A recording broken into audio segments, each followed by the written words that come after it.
Census ২০২৭-এ শিক্ষক শিক্ষিকাদের on duty সংক্রান্ত মামলার আজকে শুনানি ছিল। এর আগেও একাধিকবার শুনানি হয়েছে, আমরা আপডেটও দিয়েছি। আজকে শুনানিতে কি কি ব্যাপার উঠে এলো, মাননীয় বিচারপতি কি কি প্রশ্ন করলেন এবং আজকের যে অর্ডার কপি সেটা সহকারে পুরো ভিডিওটি হতে চলেছে। বিস্তারিত বাংলায় ব্যাখ্যা থাকবে, তো স্কিপ না করে পুরো ভিডিওটি প্রথম থেকে শেষ পর্যন্ত দেখতে থাকুন। যারা ইউটিউব থেকে দেখছেন আমাদের এই চ্যানেলটিকে সাবস্ক্রাইব করে রাখুন, যারা ফেসবুক থেকে দেখছেন পেজটিকে ফলো করে রাখুন। শুরু করা যাক।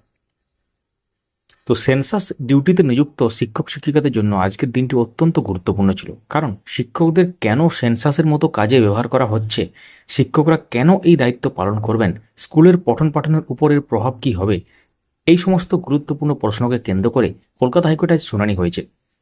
আর আজকে শুনানির পর যে অর্ডার কপি সামনে এসেছে সেখানে একটি অত্যন্ত গুরুত্বপূর্ণ আপডেট রয়েছে।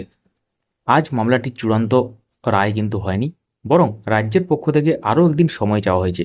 আর আদালত সেই আবেদন মঞ্জুর করে মামলাটি আগামীকাল 19 আগস্ট 2026-এ ফের তালিকাভুক্ত করার নির্দেশ দিয়েছেন।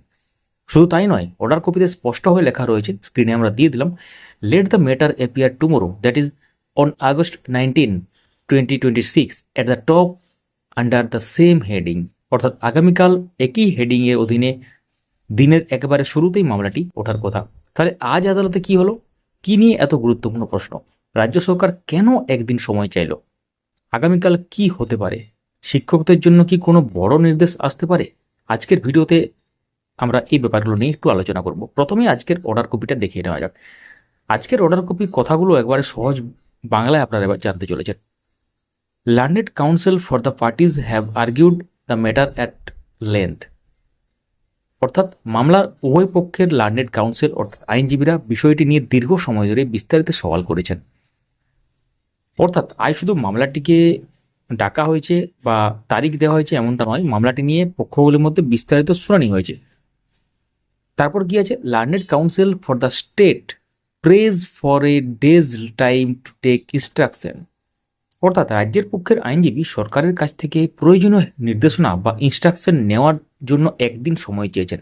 এই অংশটি অত্যন্ত গুরুত্বপূর্ণ, কারণ এর অর্থ দাঁড়াচ্ছে আজকের শুনানিতে যে বিষয়গুলি নিয়ে আলোচনা হয়েছে সেগুলির বিষয়ে রাজ্যের পক্ষ থেকে আরও নির্দেশনা বা সিদ্ধান্ত প্রয়োজন। আর সেই কারণেই রাজ্যের পক্ষ একদিন সময় চেয়েছে। আদালত সেই আবেদন কি করলো, অর্ডার কপিতে পরের অংশে বলা হয়েছে, accordingly the case is adjourn, অর্থাৎ মামলাটি মুলতবি করা হয়েছে। এখানে একটি বিষয় খুব পরিষ্কার করে বলা প্রয়োজন, আজ আদালত মামলাটি খারিজ করেননি। আবার আজ আদালত শিক্ষকদের সেন্সাস ডিউটি থেকে অব্যাহতি দেওয়ার কোনো ফাইনাল অর্ডারও দেয়নি। আজকে অর্ডার কপিতে মূলত বলা হয়েছে রাজ্য একদিন সময় চেয়েছে, সেই কারণে মামলাটি অ্যাডজন করা হলো এবং পরের দিন ফের মামলাটি উঠবে। এবার আসছে সবথেকে গুরুত্বপূর্ণ প্রশ্ন। অর্ডার কপির তৃতীয় পয়েন্টে আদালত বলেছে, let the matter appear tomorrow, that is on 19 August 2026 at the top under the same heading. অর্থাৎ আগামীকাল 19 আগস্ট 2026 একই হেডিংয়ের অধীনে দিনের একেবারে শুরুতেই মামলাটি আবার শুনানির জন্য আসবে। এটি আজকের অর্ডার কপির সবথেকে গুরুত্বপূর্ণ আপডেটের মধ্যে একটি। তো এবার ফিরে আসি মামলার মূল প্রশ্নে।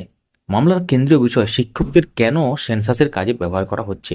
একজন শিক্ষকের মূল দায়িত্ব কি, বিদ্যালয়ে ছাত্রছাত্রীদের পড়ানো, কিন্তু সেন্সাসের মতো একটি বিশাল প্রশাসনিক কাজে শিক্ষক শিক্ষিকাদেরও মাঠ পর্যায়ে ব্যবহার করা হচ্ছে।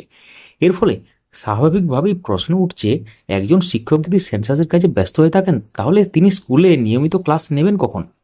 যে স্কুলে শিক্ষক সংখ্যা এমনিতেই কম, সেখানে আরও শিক্ষক সেন্সাস ডিউটিতে চলে গেলে কি হবে? ছাত্রছাত্রীদের পড়াশোনা কিভাবে চলবে? এই জায়গা থেকেই বিষয়টি আদালতের সামনে গুরুত্বপূর্ণ হয়ে ওঠে। আদালতের যে প্রশ্নটি সবথেকে বেশি আলোচনায়, সেটা হচ্ছে শিক্ষকদের কেন জনগণনার কাজে নিয়োগ করছে। অর্থাৎ সরকারের কাছে যদি অন্য সরকারি কর্মী ও ম্যান পাওয়ার থাকে তাহলে স্কুল শিক্ষকদেরই কেন এতটা ব্যবহার করা হবে? শিক্ষকরা কি স্কুলের বাইরে প্রশাসনিক কাজ করার জন্য নিয়োজিত, নাকি তাদের প্রধান কাজ হচ্ছে বিদ্যালয়ে পঠন পাঠন চালানো? এটাই মূল প্রশ্নের জায়গা। তবে এখানে একটি অত্যন্ত গুরুত্বপূর্ণ আইনি বিষয় আছে। অনেকে হয়তো বলবেন, যদি শিক্ষককে সেন্সাস ডিউটি দেওয়া হয় তাহলে সেটা কি আইন বিরুদ্ধ? এখানে উত্তরটা সরাসরি হ্যাঁ বা না নয়।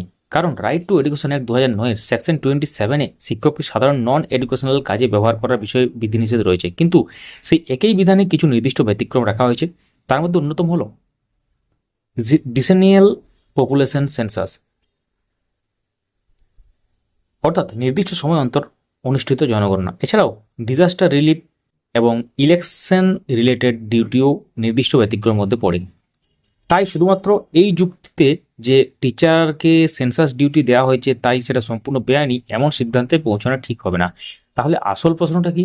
আসল প্রশ্ন আরও গভীর।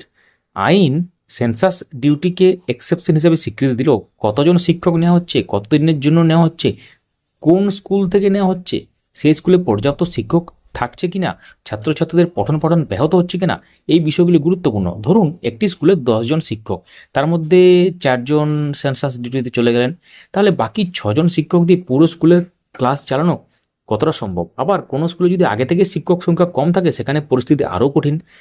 আর যদি একসঙ্গে একাধিক শিক্ষককে সেন্সাস ডিউটি দেওয়া হয় তাহলে একটি স্কুলের একাডেমিক ফাংশনই তো প্রশ্নের মুখে পড়তে পারে, তাই না? এই কারণেই সেন্সাস ডিউটির সঙ্গে স্কুল ফাংশনিংয়ের এবং টিচার অ্যাভেলেবিলিটির বিষয়টি যুক্ত হয়ে যায়। আদালতে আরও একটি গুরুত্বপূর্ণ প্রসঙ্গ কিন্তু ওঠে, বিধানসভার কর্মীদের কেন সেন্সাসের কাজে ব্যবহার করা হচ্ছে না। অর্থাৎ আদালতের পর্যবেক্ষণে একটি গুরুত্বপূর্ণ দিক ছিল সরকারের অন্যান্য দপ্তরের কর্মীদের কি এই কাজে ব্যবহার করা সম্ভব। যদি সম্ভব হয় তাহলে শিক্ষকদের উপর এতটা নির্ভরশীল হওয়ার প্রয়োজন আছে কিনা। তবে আবার অত্যন্ত গুরুত্বপূর্ণভাবে একটা কথা এখানে আসছে, আদালতের কোনো প্রশ্ন বা ওরাল অবজারভেশনকে ফাইনাল ডিরেকশন হিসাবে ধরে নেওয়া যাবে না। চূড়ান্তভাবে আদালত কি নির্দেশ দিচ্ছেন সেটা জানতে হলে রিটেন অর্ডার দেখতে হবে, যেটা এখনও ফাইনাল অর্ডার যেটা অ্যাকচুয়ালি আর কি সেটা এখনও আসেনি। তাহলে আজকের অর্ডার কপি যেটা আমরা শেয়ার করলাম বা দেখালাম আপনাদেরকে, সেখানে বুঝতে পারছেন মামলাটি এখনও পেন্ডিং। আগামীকাল আবার শুনানি আছে, এটা ফাইনাল ডিসিশন নয়। রাজ্য কেন তাহলে একদিন সময় চাইলো? অর্ডার কপিতে নির্দিষ্ট করে বলা হয়নি রাজ্য ঠিক কী ইনস্ট্রাকশন নেওয়ার জন্য সময় চেয়েছেন। তো এখানে অনুমান করে বলা ঠিক হবে না যে রাজ্য এই সিদ্ধান্ত নিয়েছে বা রাজ্য শিক্ষক প্রত্যাহার করবে বা রাজ্য অল্টারনেটিভ এমপ্লয়ি নেবে, এসব আজকের অর্ডার কপিতে কিন্তু লেখা নেই এবং আপনারাও কিন্তু এই নিয়ে এখন চিন্তা ভাবনা করবেন না। ফাইনাল অর্ডারে যেটা আসবে সেটাই হচ্ছে মেন ব্যাপার। তাহলে আগামীকাল 19 আগস্ট এই মামলার পরবর্তী শুনানির জন্য উঠতে চলেছে।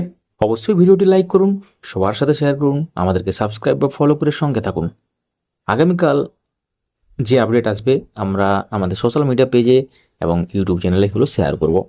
ধন্যবাদ।